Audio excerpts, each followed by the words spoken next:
may deceptions eh. Kaya isa rin yan na dapat imbestigahan. Sir, sabi nyo nga po, oo, may deception na nangyari, dapat imbestigahan. Kailan nyo pa po nalaman ito na nag-submit si Secmani ng mga mali-maling coordinates? And hindi ko alam na si Secretary Manny ang Secretary Bunuan na nagbigay. Pero doon sa mga nakita namin na mga data na sinubmit sa amin, kasi kompleto yun eh. Pakikita mo yung project, yung title ng project, tapos yung location, tapos yung geographical coordinate, maraming mali-mali eh. Hindi ko alam kung talagang sinasadya nila yun, ano? Pero imposibleng hindi nila sinasadya. Kaya isa rin yan. At alam mo naman na si Secretary Bunuan, kung anong binigay sa kanya, yun ang gagamitin niya, yun ang ibibigay niya without verifying.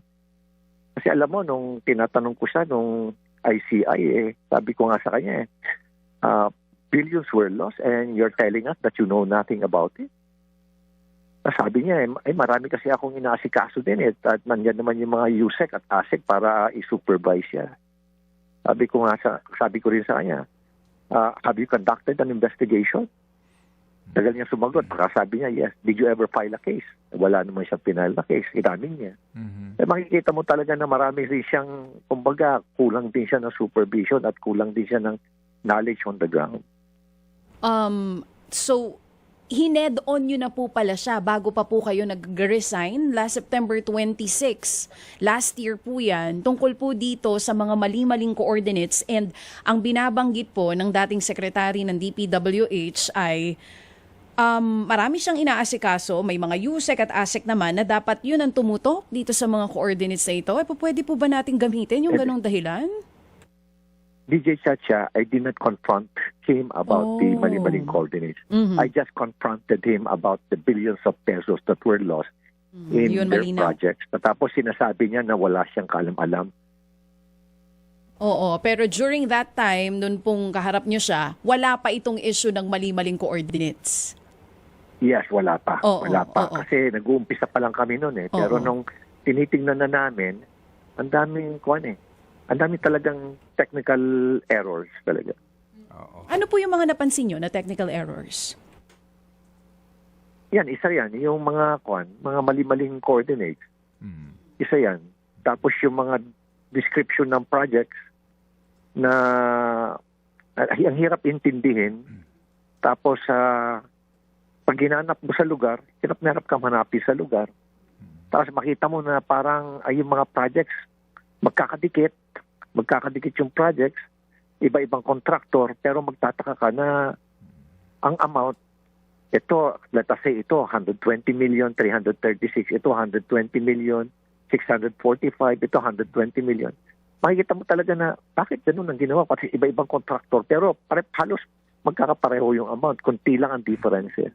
Oo. Mayor, nung time na yon, natanong niyo po ba kung sino yung gumawa nung listahan na yan na naisubmit sa inyo nun sa ICI?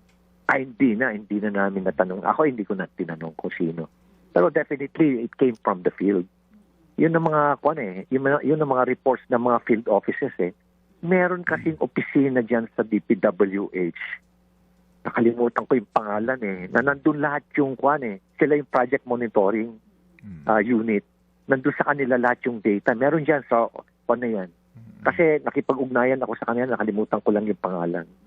Opo. Na-raise yata yan ni Senator Marcoleta sa mga hearings, no? Yung opisina na in charge po dito sa mga paglalagay nga ng detalles ng mga grid coordinates. Kayo po ba, Mayor, kasi nakita ho naman din natin, even nga po doon sa talumpati ni Senator Ping, binalikan ko po ito mismo, may mga acknowledgements siya doon sa isumbong sa Pangulo website na ika niya, naging tulay nila para puntahan yung mga proyekto. No, sabi nga dito, sabi ho sa kanyang part 1, dito ho sa kanyang unang talumpati, for one, the coordinates that the website provides showed us a faster way to find the shady, even ghost projects, no?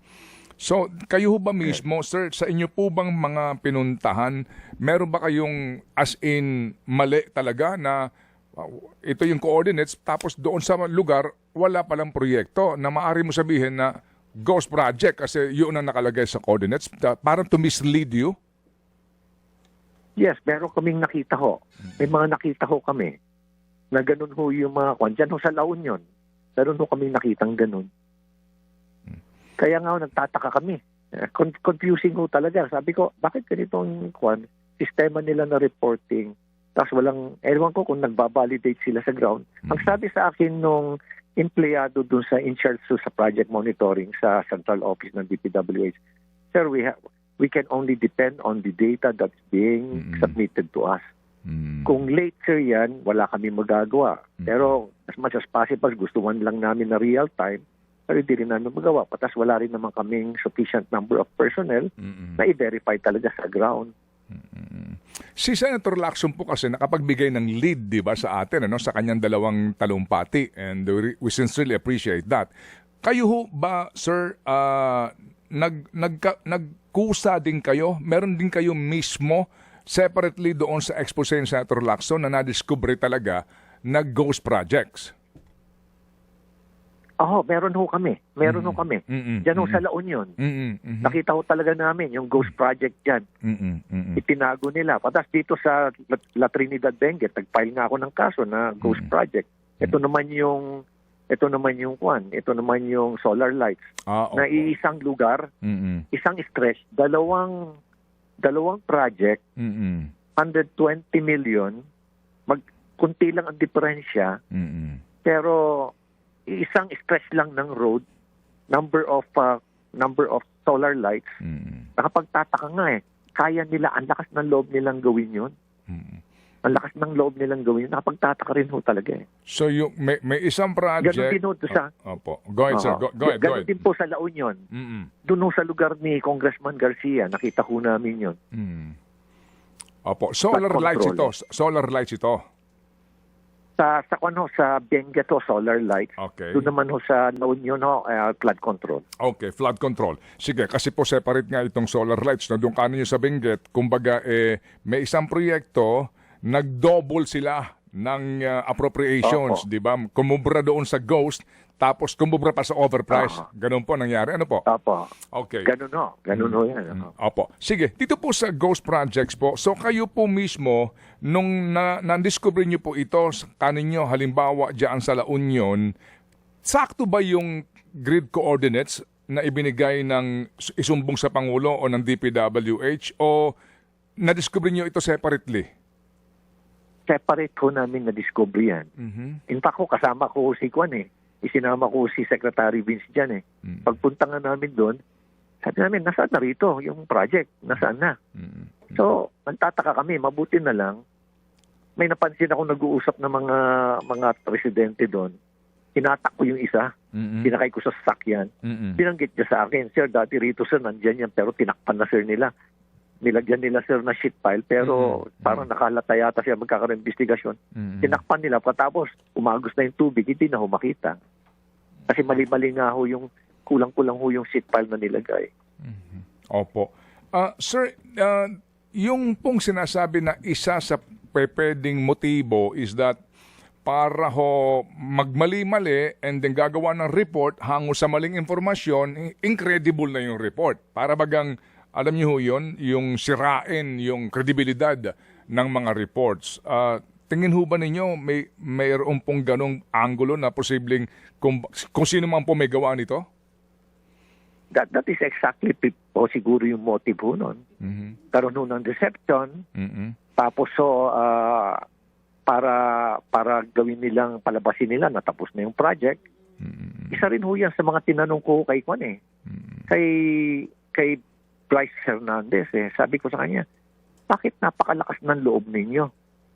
Tapos tinanong ko sa kanya, ikaw Bryce, ilan na ba ang improperly documented at undocumented na mga projects ninyo dyan sa Kwan since 2019? Sabi niya, sir, ang nabibilang ko na sir, 9,000. Projects, ha? Sabi ko, 9,000? Sa inyo pa lang, sa distrito niyo pa lang sa Bulacan? Yan sa Bulacan kasi 3 engineering districts Sabi niya, oh sir, bakit napakalakas ng loob nyo? Hindi ba kayo nakukuha? Sabi niya sa akin, sir, everybody is happy sa opisina po namin Pati po COA, meron din po. Sabi niya, nasa 0.7 to 1%. Ito po yung informal na pag-uusap namin. Sabi ko, ha? Sabi ko, so, Paano yun yung ginagawa? Sir, lahat po nabibigyan. Basta may kita po kami, lahat po nabibigyan. Yung dati pong nakabisikleta, nakamotor na, yung dating nagkamotor, nagkaroon na po ng kotse. At yung mga dating may kotse na, nagkaroon ng sports car at luxury cars. Sir, yan hong usapan ninyo, hindi under oath, hindi sa ICI proceedings. Hindi ha. Hindi ha. Iba ho yun sa PAN. At kami lang ho, nag-uusap kami. Opo. Pero, nandun ba kayo nung sumalang siya sa ICI proceedings mismo and then ginawa ito, siya ba sinailalim sa under oath? Nung nasa kwan ho ako, I believe ho, nasa kwan ho yata ako eh. Nung under investigation ho siya, nung interview niya, nasa field po ako eh. Alam ko na umalis po ako sa field eh. Oo. Yung bang pag-uusap niyo yung panahon na siya nagsauli ng kotse? Oo, yun po yun. Opo. Sinoli po niya yung mga kotse. Pero meron pa ho siyang hindi sinusoling kotse. Yung yellow, yung mahal na klase, Ferrari. Hindi pa ho niya sinusoli yun eh. Hanggang ngayon, as far as you know. Opo. Meron ho yan. Inamin ho niya sa akin yan. Sir, nung kayo po'y miyembro pa ho ng ICI, meron bang pagkakataon na you were present during the hearing nito? At sino ho ang nakasalang doon? At meron kaya pong official records yung mga hearings na iyan? Kasi wala ho namang live streaming na napapanood ng tao eh. Definitely ho, meron kasi may mga recording equipment po doon eh. Meron pong recording equipment. Opo, pero that time po, si Bonoan nung sumalang doon, wala ho kayo doon o nandun po kayo? Nandun po ako, pero hindi po namin nabanggit yung issue na yan ng kwan. Issue ho yan ng geographical coordinates. Opo. Kasi nga po hindi natin napanood dito.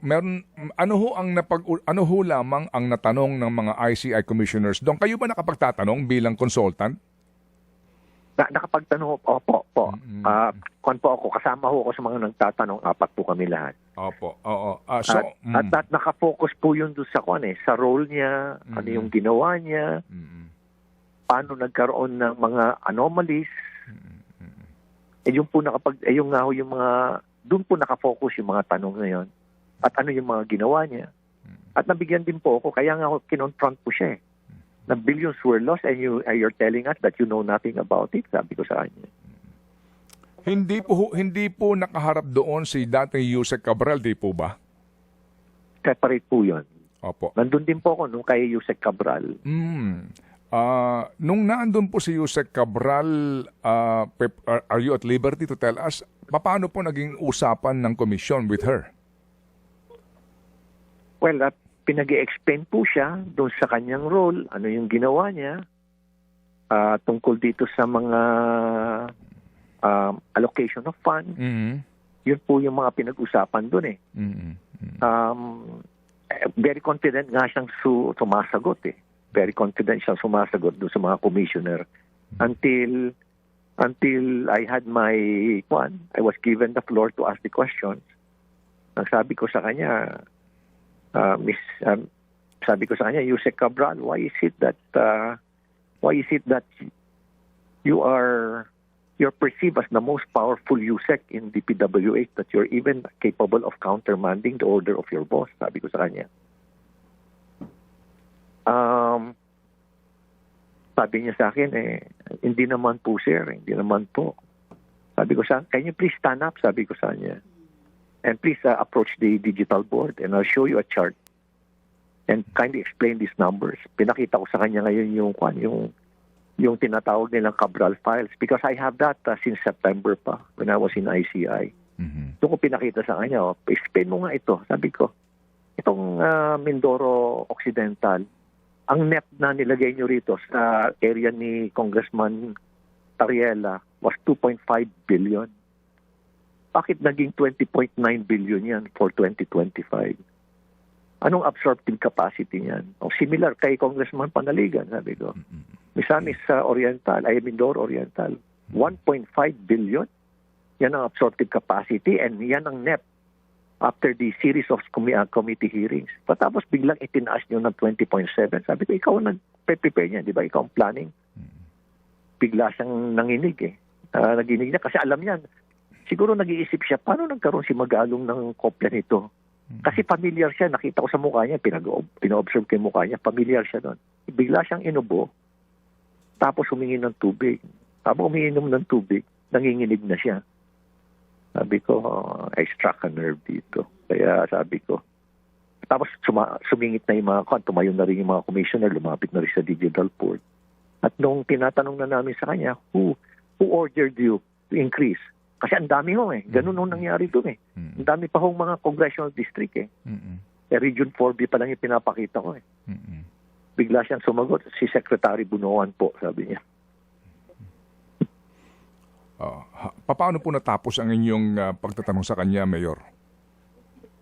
Well, hanggang doon na lang ho. Sinabi niya Secretary Bunuan, alam ko na ho na nambobola siya.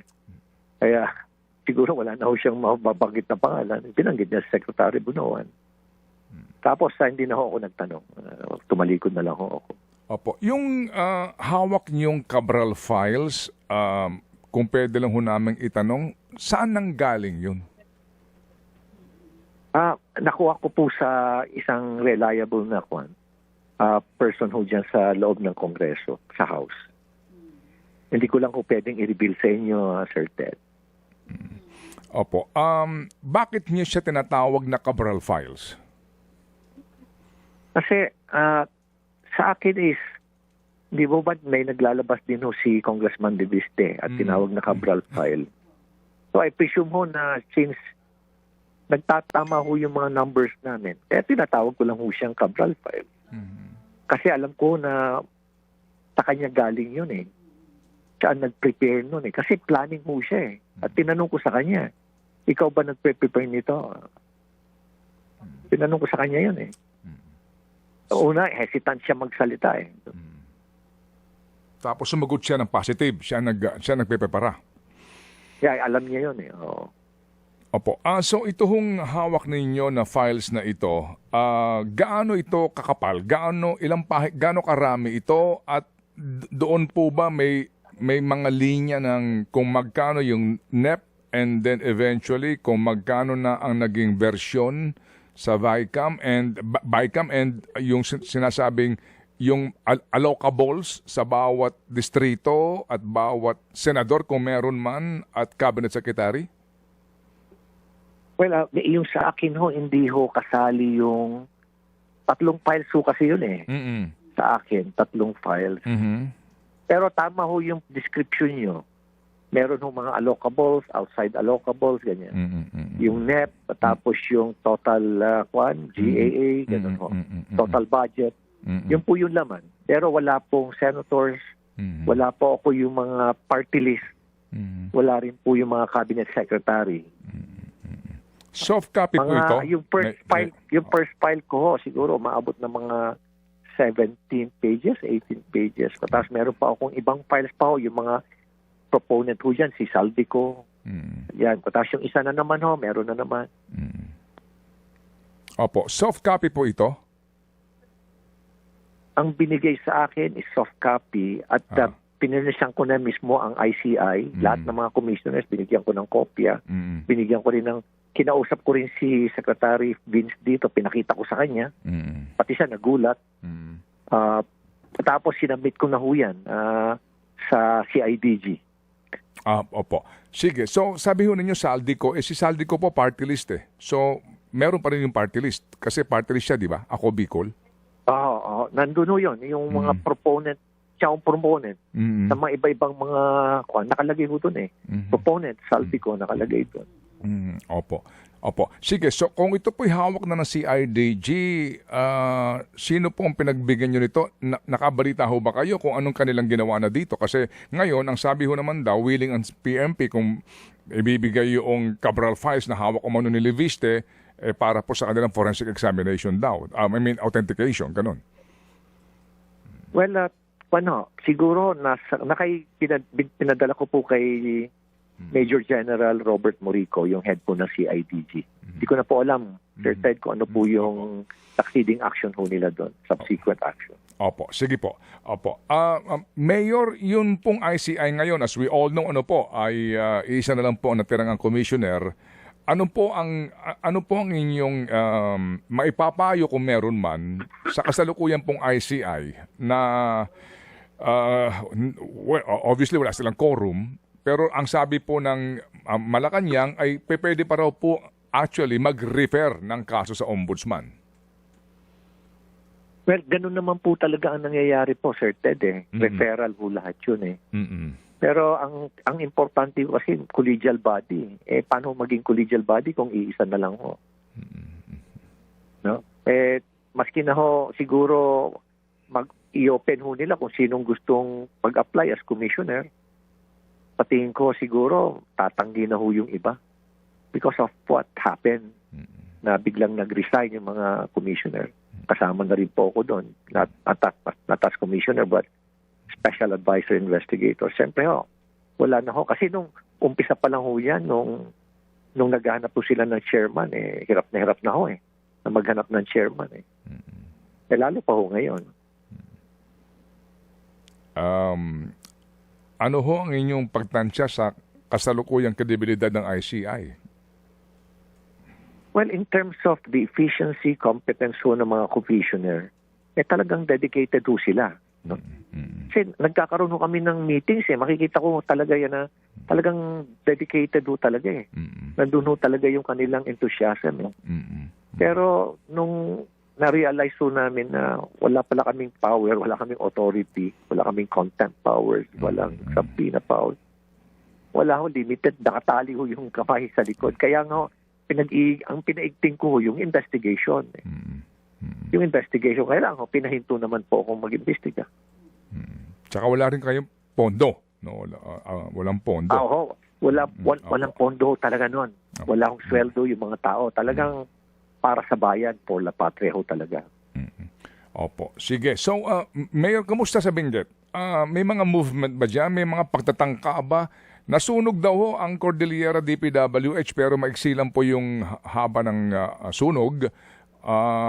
May mga pagtatangka ba na mag-conceal, magtakip ng mga anomalya sa proyekto ng DPWH? Sir Ted, sa ngayon hindi po ako makapagsalita tungkol diyan kasi hinihintay ko pa ho yung resulta ho ng investigasyon ng Bureau of Fire. Pero for the meantime, nag-usap na ho kami ni Secretary Vince habang ongoing yung fire. Pinasecure ko na ho kanina ay kagabi. Sa kagabi pa lang ho, ay kahapon pa lang. Apo kasi 17:43 po, fire out na. Pinagbawal na po namin pumasok yung mga DPWH doon.